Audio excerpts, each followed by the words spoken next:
Good morning students. Welcome to geography classes. Class 11 chapter number 3. पृथ्वी की आंतरिक संरचना या इंटीरियर ऑफ द अर्थ, ये आज आपका चैप्टर का नाम होगा। इससे पहले हमने जो लास्ट लेक्चर में चैप्टर नंबर 2 पृथ्वी की उत्पत्ति और उसके विकास के बारे में पढ़ा। तो जैसे कि आप लोगों को मालूम है कि पृथ्वी की उत्पत्ति बिग बैंग सिद्धांत, तो ब्रह्मांड की उत्पत्ति हुई थी बिग बैंग सिद्धांत के आधार पर, और ग्रह अणुओं से मिलने से पृथ्वी की उत्पत्ति हुई थी। अब पृथ्वी की जो उत्पत्ति हुई है या पृथ्वी जैसे और भी 3 और ग्रह हैं जिसे पार्थिव ग्रह का नाम दिया गया है।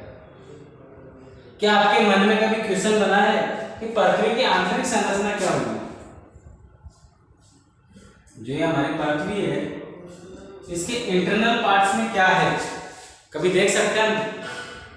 जी नहीं, लगभग बच्चों का यही आंसर होगा। लेकिन फिर भी बहुत सारे साइंटिस्ट या भूगोलवेताओं ने इसकी आंतरिक संरचना के बारे में हमें बहुत सारा ज्ञान दिया है या इंफॉर्मेशन दी है। ये इंफॉर्मेशन हम कहाँ से कलेक्ट करेंगे? हमारे चैप्टर से। तो आपको पता चल गया होगा कि इस चैप्टर में हमें पढ़ना क्या है। यानी कि एक एग्जाम्पल ले लेते हैं, क्या एक बॉल, फुटबॉल या क्रिकेट बॉल भी ले सकते हैं। तो क्रिकेट खेलते वक्त या फुटबॉल खेलते वक्त आपके मन में क्या है कि फुटबॉल के अंदर क्या भरा हुआ है? हवा या ठोस है। अगर ठोस है तो उसके अंदर ऐसा क्या मटेरियल है?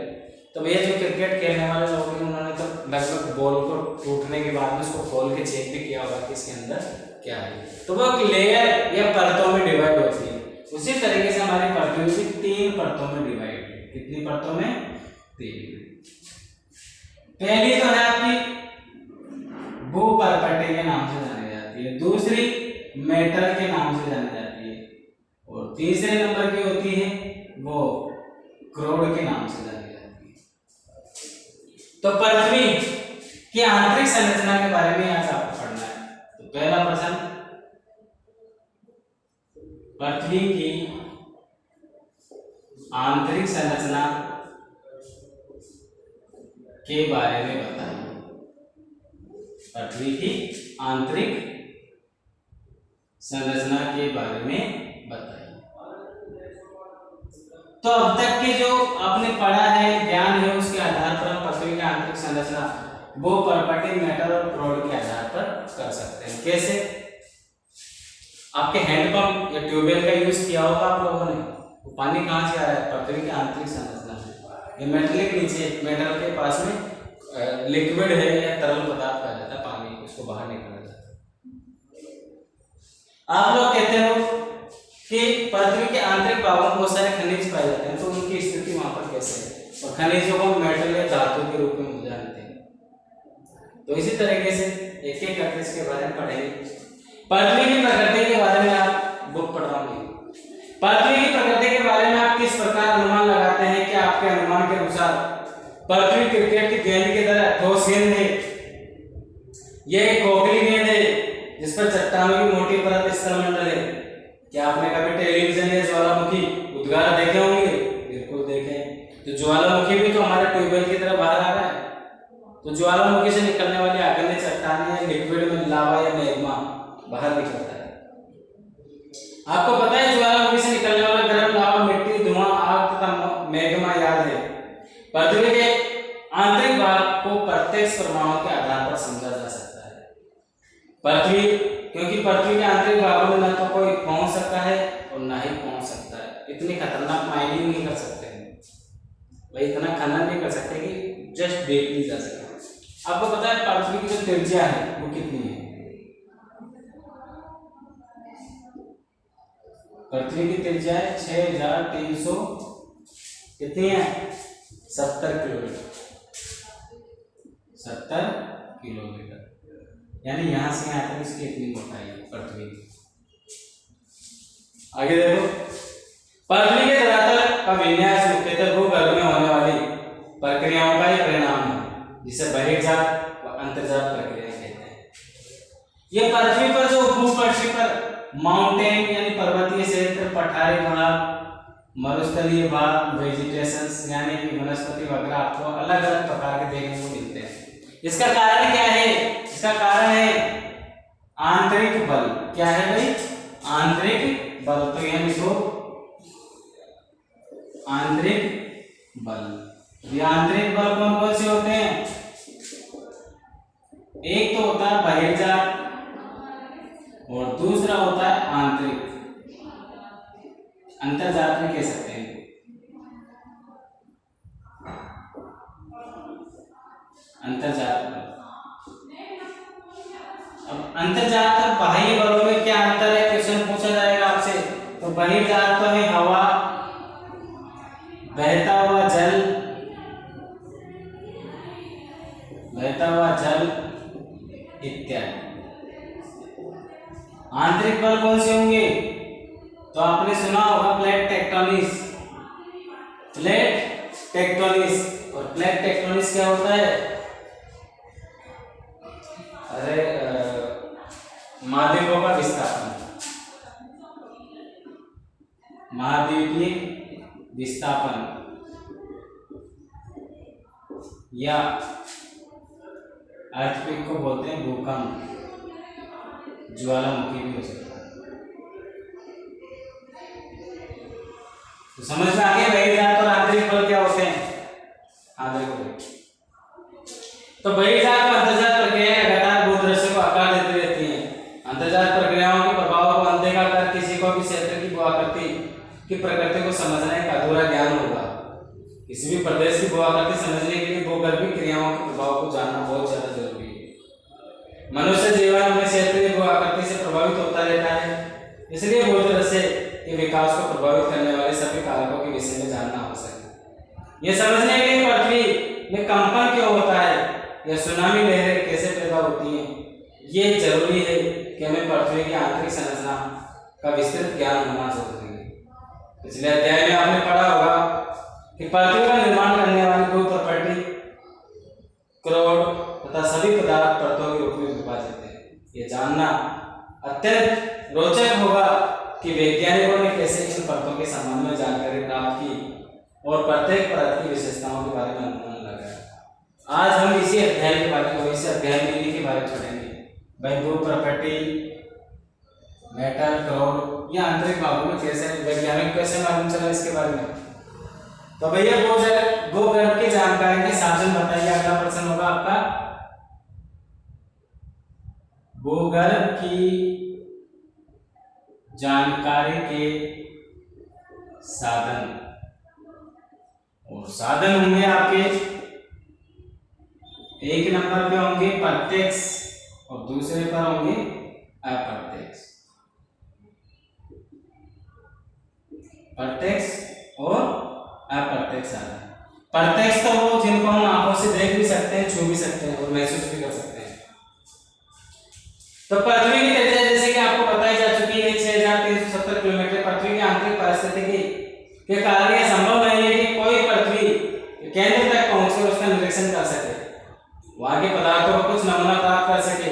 यह आश्चर्य की बात है कि ऐसी परिस्थितियों में भी वैज्ञानिक हमें ये बताने में सक्षम हुए कि भूगर्भ की संरचना कैसी है, इतनी गहराई पर किस प्रकार के पदार्थ पाए जाते हैं। पृथ्वी की आंतरिक संरचना के विषय में हमारी अधिकतर जानकारी परोक्ष रूप से प्राप्त अनुमानों के आधार पर है तथा इसकी जानकारी के कुछ भाग प्रत्यक्ष प्रेक्षणों और पदार्थों के विश्लेषण पर आधारित है। तो सबसे पहले देखोगे आप प्रत्यक्ष स्रोत। ये प्रत्यक्ष स्रोत कौन से होते हैं? प्रत्यक्ष स्रोत तो जैसे कि प्रत्यक्ष स्रोतों में आपने होगी सबसे पहले ज्वालामुखी। पृथ्वी के आंतरिक भागों से निकलता है ज्वालामुखी और बाहर जाकर क्या करता है? फैल जाता है ज्वालामुखी। और ये पहला हुआ भाग लावा होता है। क्या होता है? लावा। जब ये ठंडा हो जाता है तो इसे आप आगनी चट्टान के नाम से जानते हैं। किस नाम से? आगनी चट्टान के नाम से। तो प्रत्येक स्रोतों में पहला उदाहरण ज्वालामुखी और दूसरे भूकंप। भूकंप भी आंतरिक भागों से आता है। भूकंप भी आंतरिक भागों से आने वाली क्रियाएं। भूकंप कैसे आता है? जब ये तरल पदार्थ पर विभिन्न प्रकार की चट्टानें आपस में जब टकराती हैं तब उनसे वाइब्रेशन या कंपन स्टार्ट होता है। अप्रत्यक्ष स्रोत कौन से होंगे? घनत्व, तापमान और एक बार वायु दाब सॉरी, ये तीनों हैं। इन तीनों के बारे में यानी कि प्रत्यक्ष में तो ज्वालामुखी भूकंप के बारे में बताओगे और अप्रत्यक्ष में घनत्व तापमान दाब के बारे में बताओगे। तो एक एक करके दोनों को पढ़ लेते हैं। बुक ओपन कर दो, बुक तो ओपन ही है आपके ऑलरेडी। प्रत्यक्ष पृथ्वी की सबसे आसानी से उपलब्ध ठोस पदार्थ धरातलीय चट्टानें हैं अथवा वे चट्टानें जो हमें खनन क्षेत्रों से प्राप्त होते हैं।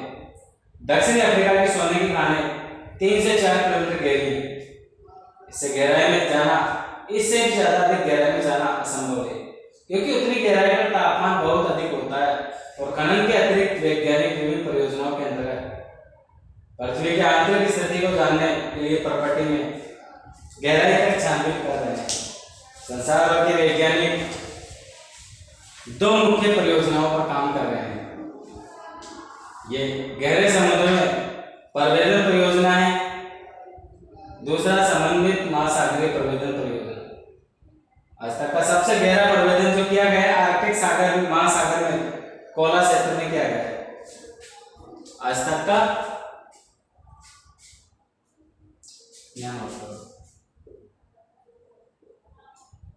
आज तक का सबसे गहरा प्रवेदन। अभी प्रवेदन क्या होता है? प्रवेदन तो का मतलब बताया गया है ड्रिलिंग। क्या बताया गया है? ड्रिलिंग या माइनिंग। मैंने लिख देता हूँ यहाँ पे खनन। कहाँ किया गया है? अब बताओ इसको। तो ये किया गया है आर्कटिक महासागर में कोला क्षेत्र में। आर्कटिक महासागर में कोला क्षेत्र कितना? 12 किलोमीटर का। ठीक है भाई, नोट डाउन कर लेना है, इसलिए बता दें। इन परियोजनाओं तथा बहुत सी अन्य गहरी खुदाइयों या परियोजनाओं के अंतर्गत विभिन्न गहराइयों से प्राप्त पदार्थों के अन्वेषण से हमें पृथ्वी की आंतरिक संरचना से संबंधित असाधारण जानकारी भी प्राप्त होती है। ज्वालामुखी उद्गार प्रत्यक्ष जानकारी के गण्य स्रोत है। जब कभी ज्वालामुखी उद्गार से लावा पृथ्वी की धरातल पर आता है तो यह प्रयोगशाला अन्वेषण के लिए उपलब्ध होता है। यद्यपि यह बात निश्चय कर पाना कठिन होता है यह मैग्मा कितनी गहराई से निकला है। दूसरा बताऊंगा अप्रत्यक्ष स्रोत। इसमें घनत्व, तापमान और दाब के बारे में बात करेंगे। तो ये तीनों होते क्या है, एक एक करके इस पैराग्राफ में पढ़ेंगे। पदार्थ के गुणधर्म विश्लेषण से पृथ्वी के आंतरिक भाग की अप्रत्यक्ष जानकारी प्राप्त होती है। खनन क्रिया समय मालूम चलता है कि पृथ्वी के धरातल में गहराई बढ़ने के साथ साथ तापमान और दबाव में भी वृद्धि होती है। इतना ही नहीं, हमें यह भी पता चलता है कि गहराई बढ़ने के साथ साथ पदार्थों का घनत्व भी बढ़ता है। तापमान, दबाव व घनत्व इस परिवर्तन की दर को आंका जा सकता है।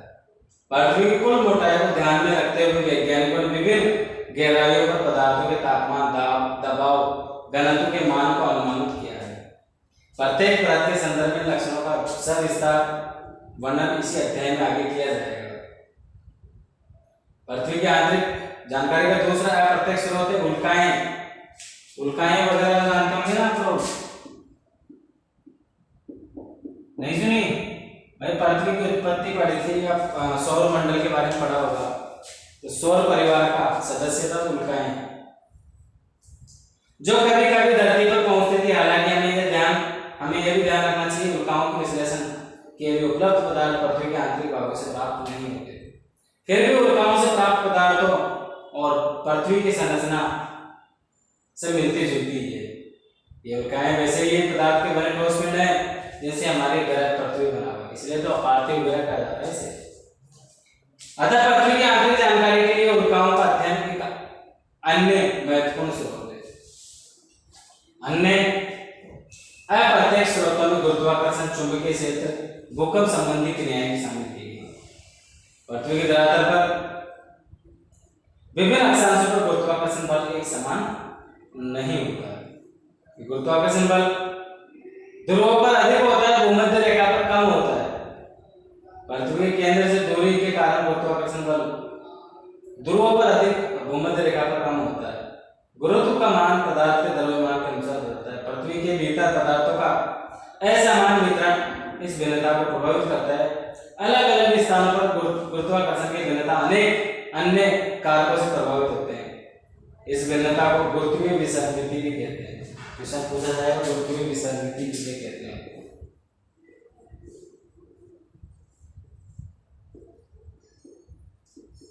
विसंगति किसे कहते हैं? ब्रैकेट में आंसर लिख रहा हूं। भूमध्य रेखा पर कम तथा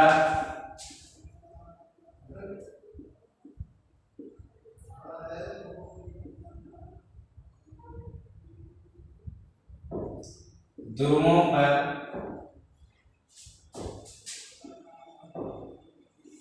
गुरुत्वाकर्षण बल अधिक होता है। बल अधिक होता है। तो समझ में आ गया होगा आप लोगों को गुरुत्वीय विसंगति किसे कहते हैं या गुरुत्व विसंगति।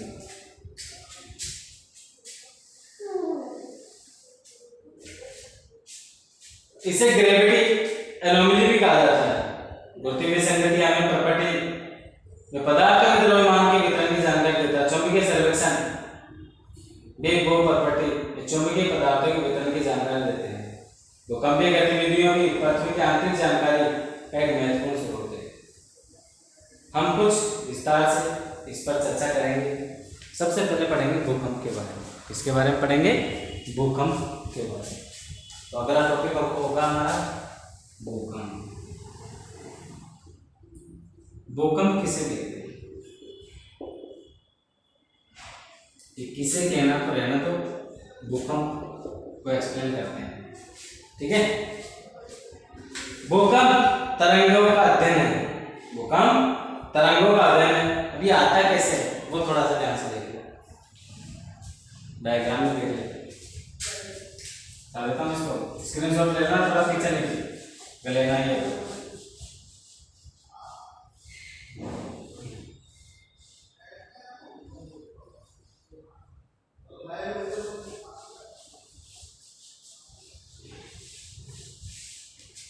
यस, भूकंप कैसे आता है और कैसे इसकी उत्पत्ति होती है वो यहाँ देखिए। पृथ्वी के आंतरिक भागों में जैसे कि 3 परतों में आपने इसको बांटा। कितनी परतों में? 3 परतों में। तो नीचे तरल पाया गया है। क्या पाया गया है? तरल। अब इन तरल पदार्थों में जो छोटे छोटे चट्टान के टुकड़े, छोटे के बड़े बड़े होते हैं, जो प्लेटें होती है वो आपस में तैरती रहती है। और जब ये आपस में टकरा जाती है एक दूसरे के टकरा जाती है तो क्या स्टार्ट होता है? कंपन स्टार्ट होता है। और ये कंपन क्या कहलाता है? भूकंप पृथ्वी पर आकर। और भूकंप आपने ताजा घटनाएं कई पढ़ी होंगी। भारत में भी कई बार भूकंप के झटके महसूस किए गए हैं या कई देशों। अब आप बताओ पृथ्वी पर सबसे ज्यादा भूकंप कहाँ आएगा? जलीय भाग पर आएगा या स्थलीय भाग पर आएगा? तो भैया ये दोनों ही जगह नहीं आएगा, दोनों के बीच में। दोनों के बीच में यानी महाद्वीपीय किनारों पर ज्यादा आता है। महाद्वीपीय किनारों पर भूकंप सबसे ज्यादा आते हैं। जैसे नॉर्मली असर तो आंतरिक भागों में भी होता है। अब यही भूकंप देखो, यह देखो थोड़ा ध्यान से, स्थलीय भाग पर आए तो क्या कहलाता है? भूकंप। और अगर जलीय भाग पर आए, किस पर आए? जलीय भाग पर, तो इसे आप कहते हो सुनामी। क्या कहते हो? सुनामी। तो आपको पता चल गया होगा सुनामी किसे कहा जाता है। Yes, do it now. भूकंपीय तरंगों का अध्ययन पृथ्वी के आंतरिक परतों का संपूर्ण चित्र प्रस्तुत करता है। साधारण भाषा में भूकंप का अर्थ है पृथ्वी का कंपन। लिख लो भाई, भूकंप किसे कहते हैं? पृथ्वी का कंपन ही भूकंप कहलाता है। यह एक प्राकृतिक घटना है जो ऊर्जा के निकलने के कारण तरंगें उत्पन्न होती हैं, जो सभी दिशाओं में फैलकर भूकंप होती है। पृथ्वी में कंपन क्यों होता है? क्वेश्चन क्या है? पृथ्वी में कंपन क्यों होता है? स्टार से देखो। पृथ्वी में कंपन क्यों होता है? क्वेश्चन क्या है, पृथ्वी में कंपन क्यों होता है। आंसर देखो इसी का आगे कर देता हूं। पृथ्वी के, बता चुका हूं, पृथ्वी के आंतरिक भागों में चट्टानों के टकराने से, पृथ्वी के आंतरिक भागों में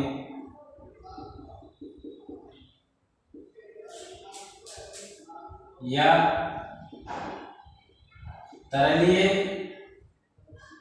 भागों में चट्टानों के आपस में टकराने से, आपस में टकराने से कंपन उत्पन्न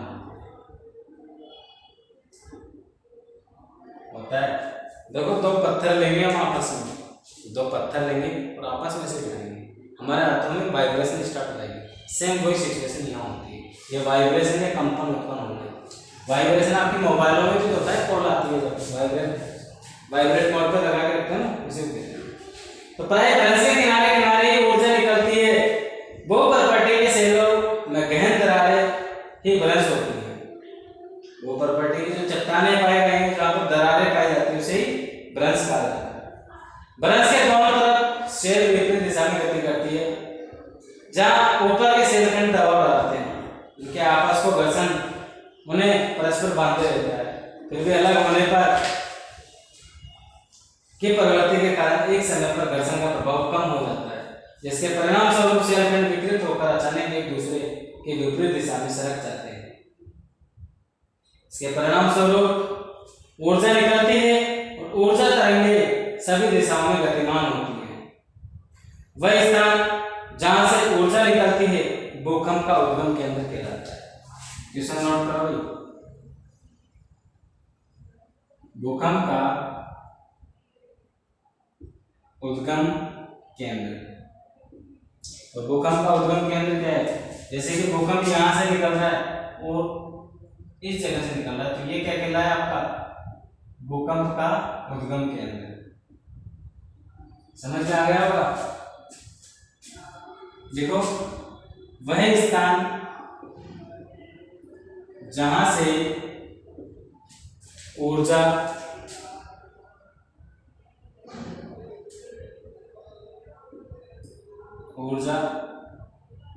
बाहर निकलती है,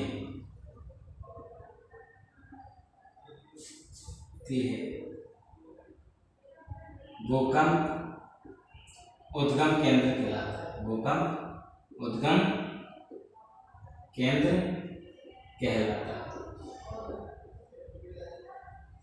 आंसर भी करते जा रहा हूं साथ के साथ।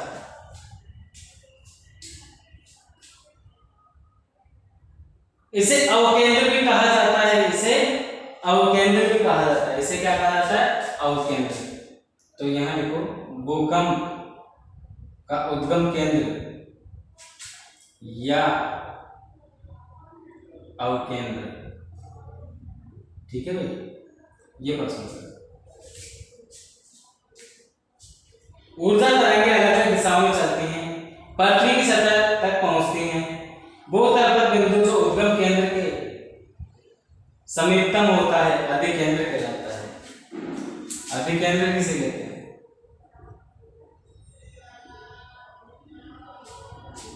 तो लिखोगे भूकंप केंद्र के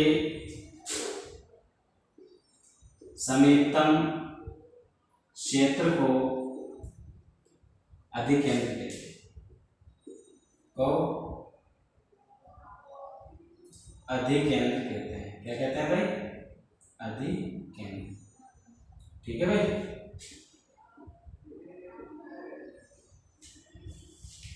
अधिकेंद्र पे आपको समझ में आ गया। अधिकेंद्र पर सबसे पहले तरंगों को महसूस किया जाता है और अधिकेंद्र उद्गम केंद्र के ठीक ऊपर 90 डिग्री पर होता है।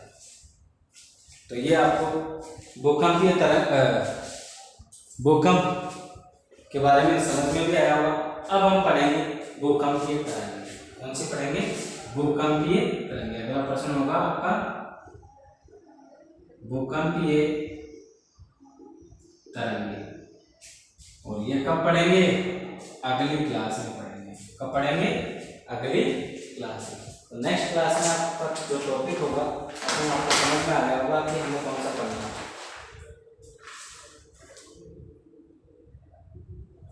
तो एक बार रिवाइज कर देता हूँ भैया, एक बार ध्यान से देख लो। पृथ्वी की आंतरिक संरचना, पृथ्वी की आंतरिक संरचना, और पृथ्वी की आंतरिक संरचना को आप लोग भूपर्कटी, मेटल और क्रोड के रूप में जानते हैं। और इन तीनों को अध्ययन करने के लिए हमें पृथ्वी की आंतरिक संरचना के बारे में जानकारी होनी चाहिए। पृथ्वी के अंदर आंतरिक बल कार्य करते हैं, कौन से? बहिर्जात और अंतर्जात बल, जिसमें हवा, बहता हुआ जल, ये दोनों क्या है? बहिर्जात बल। आंतरिक बल में क्या है? वायुपृथ्वी, विस्थापन, भूकंप, ज्वालामुखी इत्यादि। भूगर्भ की जानकारी के साधन प्रत्यक्ष और अप्रत्यक्ष दोनों बताए गए जो आपके सामने हैं, ज्वालामुखी और भूकंप। इसके बाद में आप प्रत्यक्ष में देखोगे तापमान, घनत्व, दाब, उल्काएं इत्यादि। आज तक सबसे गहरा प्रवेदक ड्रिलिंग जो खनन किया गया है, कहाँ किया गया है? आर्कटिक महासागर में, कोला क्षेत्र में 12 किलोमीटर तक की गहराई में खुदाई हुई है, सबसे गहरी, इससे अधिक नहीं है कोई भी। गुरुत्व विसंगति किसे कहते हैं? भूमध्य रेखा पर कम तथा ध्रुवों पर गुरुत्वाकर्षण बल अधिक होता है, उसे गुरुत्वीय विसंगति कहते हैं। भूकंप, पृथ्वी का कंपन ही भूकंप कहलाता है। और इससे बनने वाले जो प्रश्न होंगे, पृथ्वी में कंपन क्यों होता है? तो पृथ्वी के आंतरिक भागों में, तरणीय भागों में चट्टानों के आपस में टकराने से कंपन उत्पन्न होना ही भूकंप कहलाता है। अगला प्रश्न है आपका, भूकंप का उद्गम केंद्र वह स्थान जहां से ऊर्जा बाहर निकलती है, भूकंप उद्गम केंद्र कहलाता है या अवकेंद्र भी कहलाता है। अधिकेंद्र, भूकंप केंद्र के समीपतम क्षेत्र को अधिकेंद्र के नाम से जाना जाता है। और अगला टॉपिक आपका रहेगा भूकंपीय तरंगें, वो हम करेंगे नेक्स्ट क्लास में। आज की वीडियो के लिए थैंक यू। नेक्स्ट क्लास में नेक्स्ट वीडियो के साथ फिर मिलते हैं।